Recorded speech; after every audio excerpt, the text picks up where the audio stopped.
की आयो भा भेणो।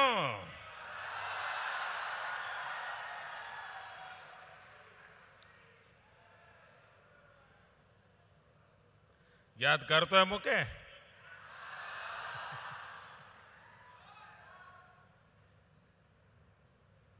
मंच पर विराजमान गुजरात राज्य के मुख्यमंत्री श्रीमान विजय रूपाणी जी, मंत्री परिषद के मेरे साथी श्री नितिन गडकरी जी, पवन राधाकृष्णन जी, मनसुख मांडविया जी, राज्य के उप मुख्यमंत्री श्री नितिन भाई पटेल, कंडला पोर्ट ट्रस्ट के ट्रस्टी श्री आरसी फड़दू, श्री मावजी भाई सोरठिया, श्री भरत राजगौर, भारत सरकार में हमारे साथी सचिव श्रीमान राजीव कुमार, भाई रवि और उपस्थित भाई और बहनों,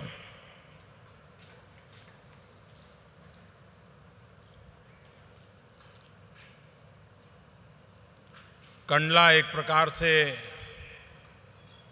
लघु भारत है, मिनी इंडिया है। और आज एयरपोर्ट से कंडला पोर्ट तक आने के रास्ते भर आप सब ने जिस प्रकार से स्वागत सम्मान किया, एक प्रकार से आपने सड़क के दोनों किनारों पर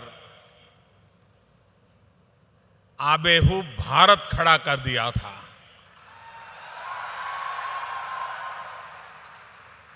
मैं आपके इस प्यार के लिए, इस स्वागत सम्मान के लिए आपका बहुत बहुत आभारी हूं।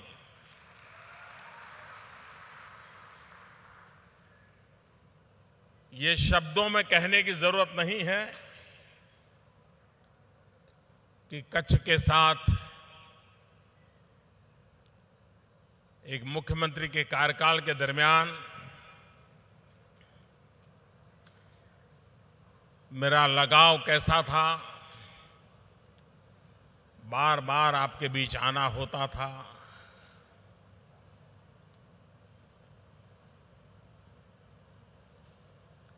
कच्छ की धरती में एक ताकत है।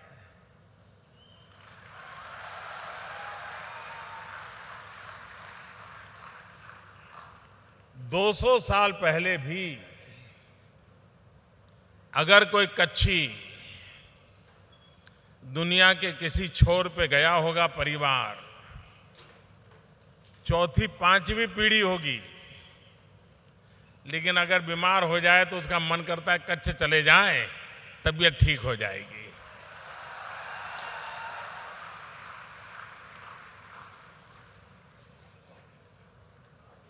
हम कच्छ के लोग पानीदार तो है, पर बिना पानी जिंदगी गुजारते रहे।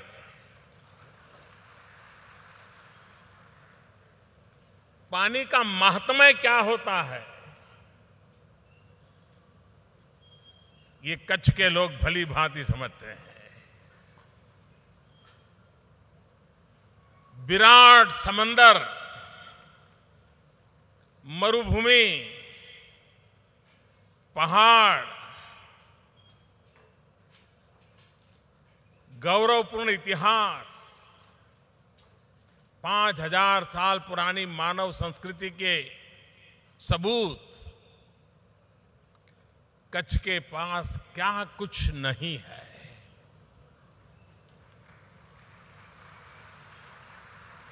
न सिर्फ हिंदुस्तान को, दुनिया को देने की ताकत इस धरती में है, और दुनिया को मैग्नेट की तरह आकर्षित करने का सामर्थ्य इस धरती में है।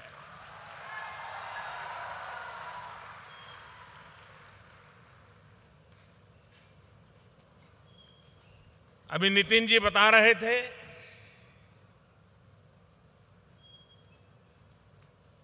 कि आज जो वैश्विक अर्थव्यवस्था का रूप है,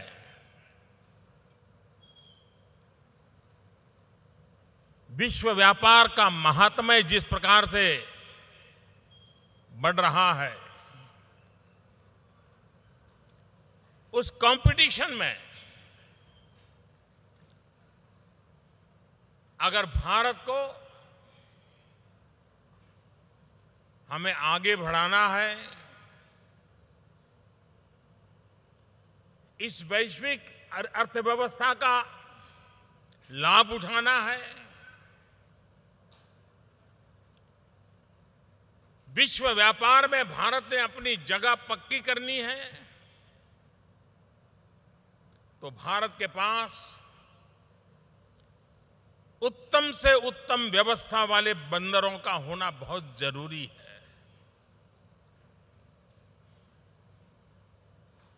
ये कंडला पोर्ट और आज जो चीजें वहां निर्माण हो रही हैं,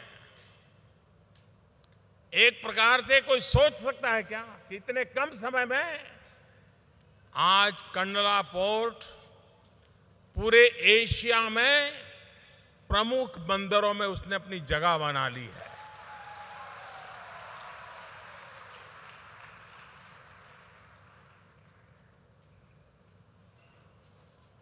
पिछले 1-2 साल में चाहे लिक्विड कार्गो हो, चाहे ड्राई कार्गो हो,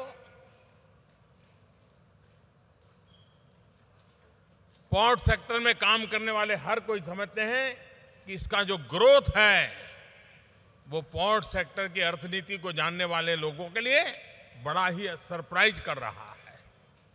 ये अचीवमेंट किया है हमने, और धीरे धीरे पोर्ट पर काम करने वाले लोगों को भी लगने लगा है यूनियन चलते हैं, चलते रहेंगे, लेकिन मिलजुल करके अगर हम इस पोर्ट की ताकत को बढ़ाते हैं, एक ताकत है इंफ्रास्ट्रक्चर की, दूसरी ताकत है एफिशिएंसी की, ट्रांसपेरेंसी की, और उससे इतना बड़ा परिणाम देश को मिल सकता है जिसकी हम कल्पना नहीं कर सकते। अभी नितिन जी बता रहे थे ईरान के साथ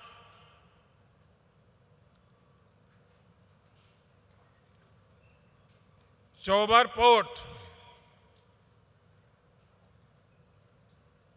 उसका एक निर्णय हम लोगों ने किया है।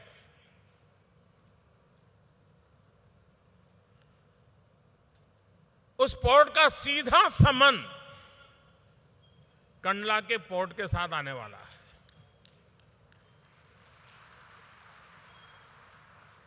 चाबहार पोर्ट और कंडला पोर्ट, इन दोनों का जुड़ना, इसका मतलब यह होता है कि विश्व व्यापार में अंगद की तरह कंडला अपना पैर जमाएगा, इतना बड़ा परिवर्तन आने वाला है।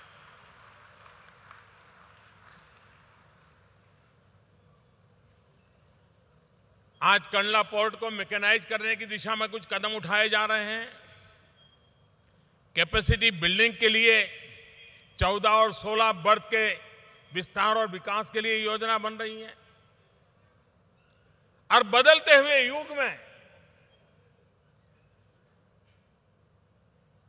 पोर्ट सिटी का कंसेप्ट, डेवलपमेंट का,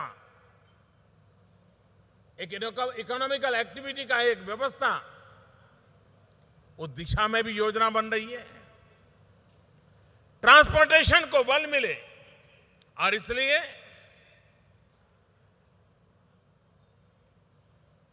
उस प्रकार के मार्ग की रचना जो ट्रैफिक को स्मूथ करे, हिंदुस्तान के कोने कोने में हमारा सामान तेजी से पहुंचे।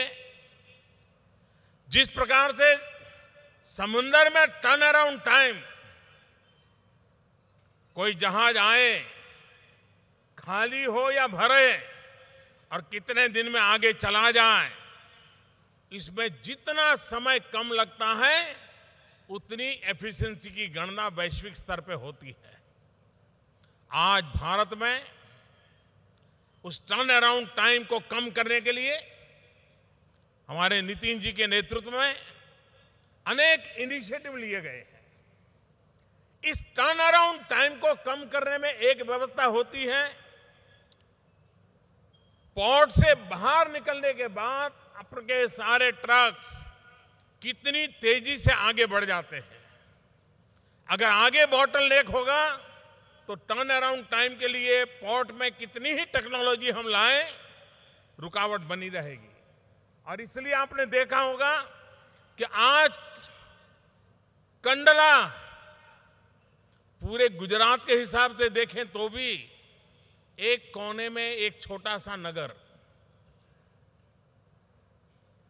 देश के हिसाब से तो ध्यान भी नहीं जाए, लेकिन आज कंडला में करीब करीब 1000 करोड़ रुपयों के इन्वेस्टमेंट के प्रोजेक्ट आ रहे हैं।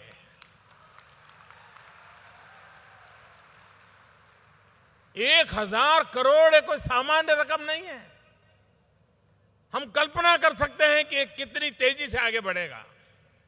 अभी वो बता रहे थे कि रोड का काम है, हम 2 साल में टारगेट किया है। मैं नितिन जी को बता रहा था, हिंदुस्तान में रोड के सेक्टर में नितिन जी ने जो गति लाई है, कई वर्षों तक हिंदुस्तान ने ये गति देखी नहीं है। तो मैंने उनको कहा कि आपकी जो विशेषता है, आपकी जो क्षमता है, उसका लाभ गुजरात को भी तो मिलना चाहिए। तो उन्होंने मुझे कहा कि मुझे क्या कर रहा है। मैंने कहा ये रोड बनाने का काम 24 महीने नहीं 18 महीने में पूरा करके दिखाओ।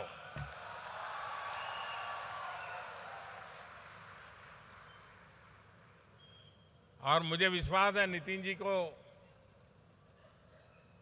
इशारों में कह दे तो भी वो उस काम को पूरा कर देते हैं।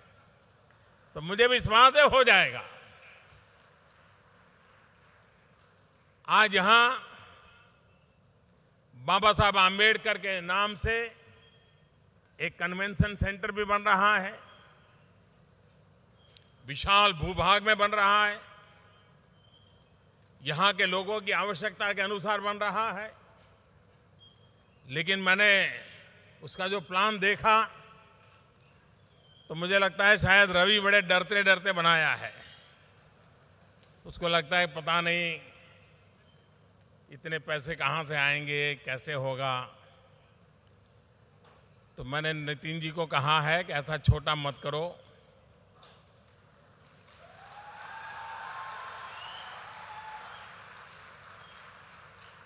उसे कुछ नए सिरे से सोचो। उन्होंने कहा कि मुझे थोड़ा समय दीजिए, मैं सोच करके बताता हूं। तो ये कन्वेंशन सेंटर भी,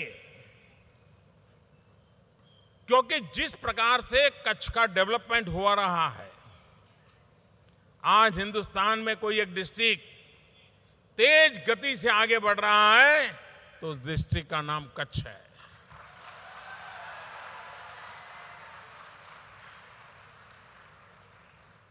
और कोई कल्पना कर सकता है 1988 में भयंकर साइक्लोन ने हमको तबाह कर दिया था। 2001 भूकंप ने हमें जमींदोज कर दिया था। लेकिन इस मिस्ट्री की ताकत देखिए, यहां के लोगों की खुमारी देखिए, आज कच्छ फिर से चल पड़ा।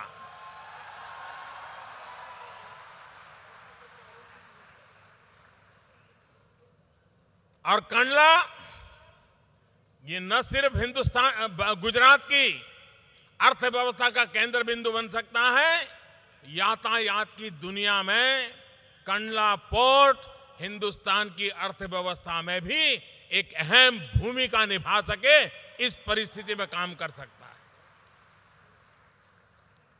और हम भी उस दिशा में इसको आगे बढ़ाना चाहते हैं। भारत की सामुद्रिक व्यापार की विरासत हजारों साल पुरानी है। लोथल में 5000 साल पहले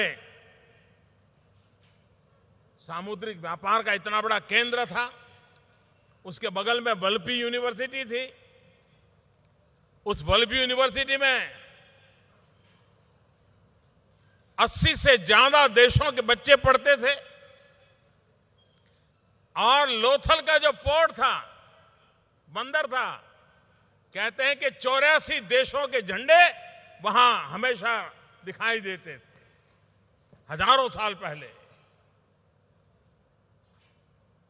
इस देश में दरियाई जहाज बनाने का काम कच्छ में हमारे पूर्वजों की विरासत रही। हम दुनिया को जहाज देते थे यहां से। ये ताकत थी हमारी। इस सामर्थ्य को फिर से जीवित किया जा सकता है। आज कंडला पोर्ट पे इमारती लकड़ी बहुत बड़ी मात्रा में आती है और हमारे कच्छी लोग हिंदुस्तान के कोने में लकड़ी के व्यापार में भी लगे हुए हैं। ये इमारती लकड़ी का वैल्यू एडिशन कच्छ की धरती पर हो सकता है। दुनिया से लकड़ी आ जाए, उस पर आर्ट वर्क हो, मैन मेड कला उस पर लगे, फिर दुनिया में वापस जाएं, घर बने, बिल्डिंग बने, मकान बने, मंदिर बने, पूजा घर बने, दुनिया को बहुत बड़ी भेंट सौगात यहां से डेवलप की जा सकती है। नमक का व्यापार समुद्री मार्ग से जितना ज्यादा हम कर सके उतना खर्च कम आएगा। तटीय जल परिवहन 7,500 किलोमीटर समुद्री तट हो तो फिर हमें रोड और रेल से हमारा सामान क्यों ले जाना चाहिए? क्यों न समुद्री तट से ही एक जहाज से ही हिंदुस्तान में ही कलकत्ता सामान भेजना होगा तो यहीं से समंदर के मार्ग से कलकत्ता क्यों न जाए? पूरे हिंदुस्तान को चीर करके जाने की जरूरत क्या है? ये पूरा बदलाव, व्यवस्था में परिवर्तन लाने की दिशा में हम आगे बढ़ रहे हैं, जिसका लाभ आने वाले दिनों में मिलने वाला है। हमारे नितिन जी का एक ड्रीम है, लोथल में भारत की जो महान ताकत है उसका विश्व को परिचय हो। इस प्रकार का एक म्यूजियम कैसे बने? विश्व व्यापार की दृष्टि से मैरीटाइम यूनिवर्सिटी का काम महत्वपूर्ण है, ह्यूमन रिसोर्स डेवलपमेंट का काम महत्वपूर्ण है। और अभी मुख्यमंत्री जी बता रहे थे कि उन्होंने मैरीटाइम यूनिवर्सिटी का ऑलरेडी असेंबली के अंदर बिल भी पास कर दिया है। मेरी उनको शुभकामनाएं हैं। ह्यूमन रिसोर्स डेवलपमेंट का ये काम वो न सिर्फ गुजरात को समुद्री तट के लाभ का होगा, वो हिंदुस्तान के समुद्री व्यापार के लिए भी एक ताकत के रूप में उभरेगा, ऐसा मेरा पूरा विश्वास है।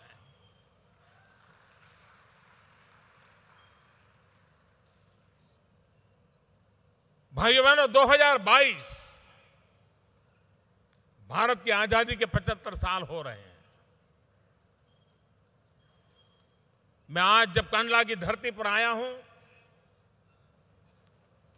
कंडला के लोगों को, कच्छ के लोगों को, गुजरात के लोगों को, देश के लोगों को बार बार ये कहना चाहूंगा कि 2022 जब भारत की आजादी के 75 साल हो रहे हैं, हम देश के उन वीर सपूतों को याद करें, उन महापुरुषों को याद करें जिन्होंने आजादी के लिए अपनी जिंदगी खपा दी थी। कई महापुरुष थे जवानी जेलों में खपा दी, कई महापुरुष थे जो फांसी के तख्त पर चढ़ गए, कई महापुरुष थे 4-4 पीढ़ी परिवार की तबाह कर दी। ये देश आजाद हो, इसके लिए उस आजादी के 75 साल 2022 में हम कैसे मनाएंगे?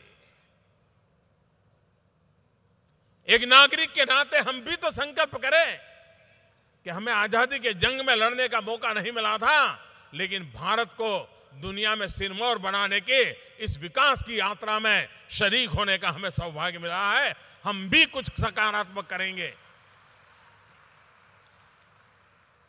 हम कुछ न कुछ ऐसा करेंगे एक नागरिक के नाते जो 2022 में देश को नई ऊंचाई पर ले जाने में मेरा योगदान माना जाए, मुझे संतोष हो। संस्था हो तो वो भी करे, चैम्बर है तो वो भी करे, नगर पालिका है वो भी करे, पंचायत तो वो भी करे, राज्य सरकार है तो वो भी करे। हर कोई अपने आप को संकल्पबद्ध करे। और अभी 5 साल हमारे पास हैं, 5 साल में कुछ करके दिखाएं और तब जाकर के 2022 को मनाएं। इस संकल्प के साथ हम आगे बढ़ रहे हैं जैसे हमने सोचा है। इस देश के गरीबों की जिंदगी में बदलाव लाना है, चाहे गैस के चूल्हे का कनेक्शन हो, चाहे गरीब की झोपड़ी में बिजली पहुंचाने का प्रयास हो। 2022 तक हमारा सपना है हिंदुस्तान के गरीब से गरीब परिवार को भी रहने के लिए अपना खुद का घर हो।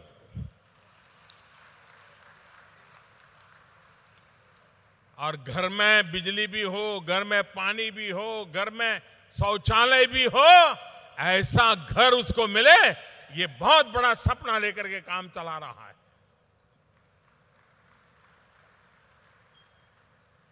ये वर्ष पंडित दीनदयाल उपाध्याय की जन्म शताब्दी का वर्ष है। भारत के गरीब से गरीब व्यक्ति, अंतिम छोर पर बैठे हुए व्यक्ति का कल्याण कैसे हो, इस विचार को केंद्र में रखते हुए उन्होंने देश को एक नया चिंतन दिया था। आज देश पंडित दीनदयाल उपाध्याय की जन्मशती मना रहा है। तो मैं कंडला पोर्ट ट्रस्ट को, नितिन जी को, उनके विभाग को एक सुझाव देना चाहता हूं कि क्यों न हम ये कंडला पोर्ट है उसको दीनदयाल पोर्ट ट्रस्ट कंडला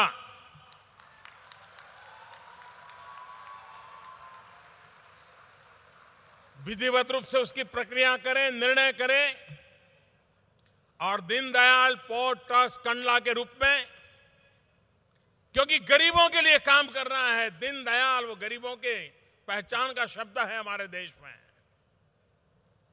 जो दीनदयालु हैं, वो भाव अगर हमारे सामने रहेगा तो हम निरंतर समाज के दबे कुचले, शोषित, पीड़ित, वंचित, उनकी जिंदगी में बदलाव लाने के लिए काम कर सकते हैं।